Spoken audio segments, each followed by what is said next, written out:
Okay, so this is the April 2nd vlog.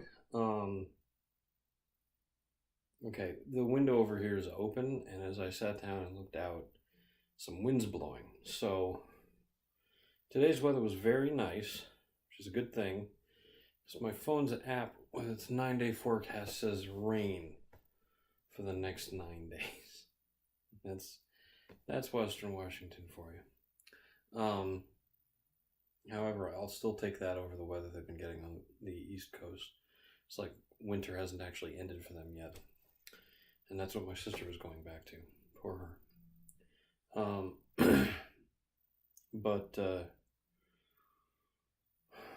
what I'm going to talk about today is one little detail, and how one little detail can spoil things.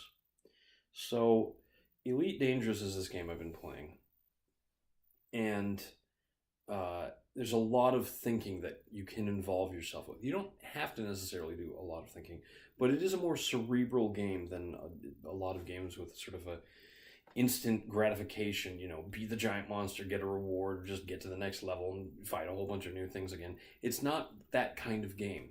It's a game where you decide how to have your own fun, which is something I really appreciate, because I'm really into games like Minecraft and Terraria. The hours I've spent on Terraria are ridiculous, and I still feel like I kind of want to play in the back of my head a lot of the time. Star Wars Galaxies. Star Wars Galaxies gave me that sort of feeling way back during its initial run. Star Wars Galaxies was a really cool Star Wars game because you could do all sorts of things. You were just a citizen in this galactic world. It's set between the first and second games, so the Battle of Yavin has been won, but the Empire is getting ready to strike back. You can visit a whole bunch of different worlds and see a whole bunch of famous Star Wars characters in their prime. And you had a wide range of activities that you could perform. You could do combat related stuff. You could eventually work your way up and be a bounty hunter, or you could just do sort of odd jobs that involved combat training as you were getting proficiency with different kind of blasters, different kind of melee weapons, not lightsabers. I'll get to that in a minute. You could build everything in the game. Anything that could be built or bought or sold could be built, bought, and sold by players. There were players whose only class was merchant, so it increased their ability to buy and sell goods at an efficient rate. You could build things that built other things, factories. You could build houses. You could be a politician. You could integrate yourself with local politics and improve doing that to the point where you could set up your own townships. And these guys that build houses and machines can build up a small town out in the middle of nowhere. Sadly, the game's draw distance was limited by the speed at which things could download. And this was in an era where not everybody had broadband internet quite yet. So sometimes I'd be on my speeder bike, and I'd stop and wonder what had stopped my motion, and then a building would load into place. Most of the game's main buildings were already there, but the player-made stuff tended to load in a bit later. One little detail can ruin everything. What was the one little detail for Star Wars Galaxies? Well, it was Jedi. Jedi was not just something that you could be. This is a period in the Star Wars universe where Jedi were exceedingly rare. To it, Obi-Wan Kenobi, one of the last surviving Jedi, had died at the end of Episode 4, and Yoda would not be discovered until Episode 5. And so Luke's not really a Jedi. He's become aware of them, and he's started to, practice a bit with his lightsaber, but that's it. So they wanted to make Jedi rare. How did they do this?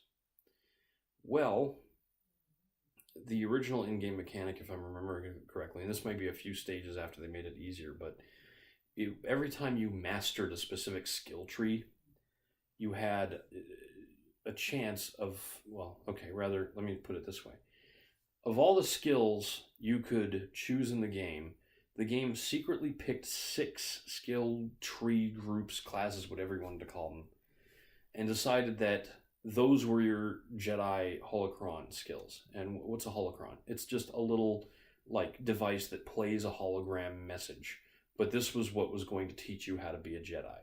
That was their in-game reasoning. You would find one of these things, unlock its secrets, and learn your own potential and become a Jedi. That was the system. The problem is what everybody wants to be in the Star Wars universe isn't just a guy who farms moisture on a desert planet, which you could do. You didn't necessarily want to be a pharmacist. Pharmacist, that's the word I was looking for, that makes drugs to help people do difficult jobs, which is what my friend did. He was a doctor / pharmacist. People didn't want to be people that could tame animals, which was another job. People liked fighting. They liked being bounty hunters and smugglers, but those were sort of the second choice over that jewel that was Jedi. It was very much the carrot while the game was hitting you with the stick that was mastering these classes for a holocron. Well, in a Star Wars game, everybody wants to be a Jedi because that's the coolest thing. You get to be a space wizard with a laser sword. Whoop-de-doo. My argument was, why? Literally every other single Star Wars video game basically let you be a Jedi. Like, with very few exceptions, like mainly the ones where you didn't actually have a person to play as, like X-Wing. X-Wing was a pilot.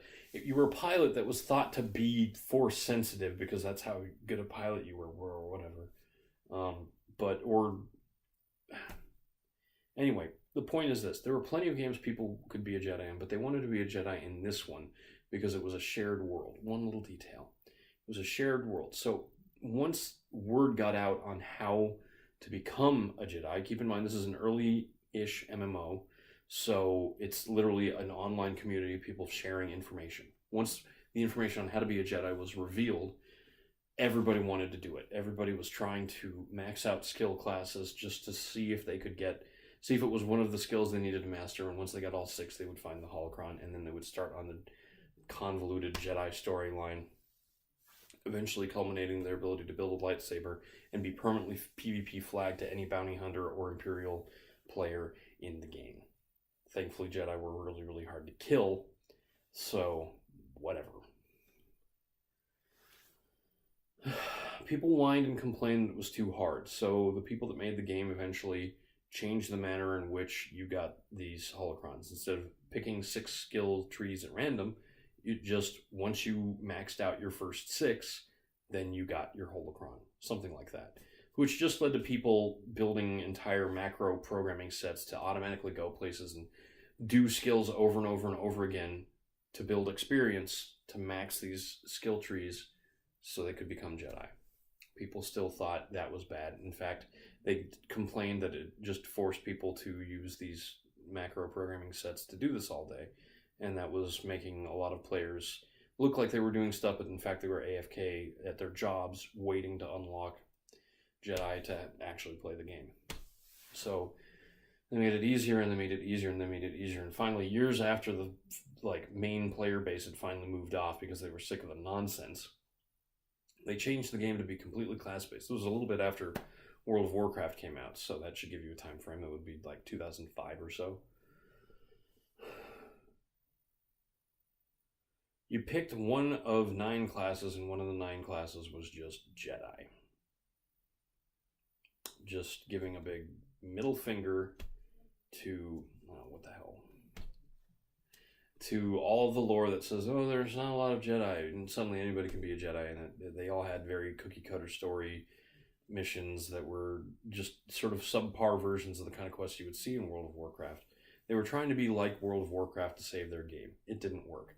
By 2007, I want to say, every server that Star Wars Galaxy had shut down. And it wouldn't be until like 2012 or so that Star Wars The Old Republic came out, which was a completely different game, with a completely different style, but set in an era that were tons of Jedi. So, of the 4 starting classes that you can play on each side, 2 were Jedi. So, la-di-da. And that made sense. And that game is much better. It is much better. It's better executed. It was a better concept that was better executed. And the fact that it is now free to play should just encourage you. If you like Star Wars and you think you'd like a Star Wars MMO, give it a shot. I don't play it because I don't like the way BioWare handles cutscenes. I think they take too long and they make you sit through a lot of and most of the things that people say, it seems like retrod nonsense. The animations they play are also always the same. If you watch carefully, every time a cutscene ends, you'll always see the character that your player is talking to turn on the spot and walk in a specific direction off screen. And once I realized that was happening all the time, it just broke my immersion. I was skipping all the cutscenes, and that was unfortunately what a lot of people thought were the best part of the game, so I stopped playing. I'm sure it's much better now. What was my one thing today? Well, in Elite Dangerous, I was planning on upgrading my Cobra Mark III to a Cobra Mark IV, which is a little bit slower and less agile, but has more room for internal components and is a bit more solid. And after being destroyed twice on Sunday, I wanted a ship with a little more oomph, a little more survivability, and a little more options. What I failed to note in the Elite Dangerous wiki is that the Cobra Mark IV is only available to players who got the Horizon DLC / expansion pack back in 2016. So I'm 2 years too late to get this ship. One little thing that can throw a complete wrench in your plans.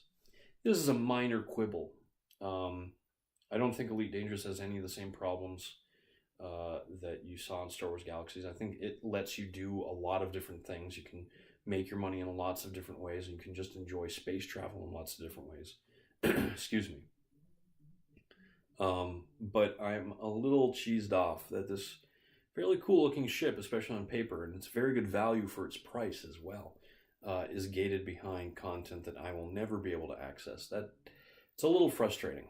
For cosmetic stuff, I normally wouldn't care, but this is a ship that I was banking on having available to me as an upgrade, and now it's not. And now I'm stuck looking for alternatives until I finally save up for my Diamondback Explorer, which I'm not even sure I'm in love with, at least on paper. Anyway,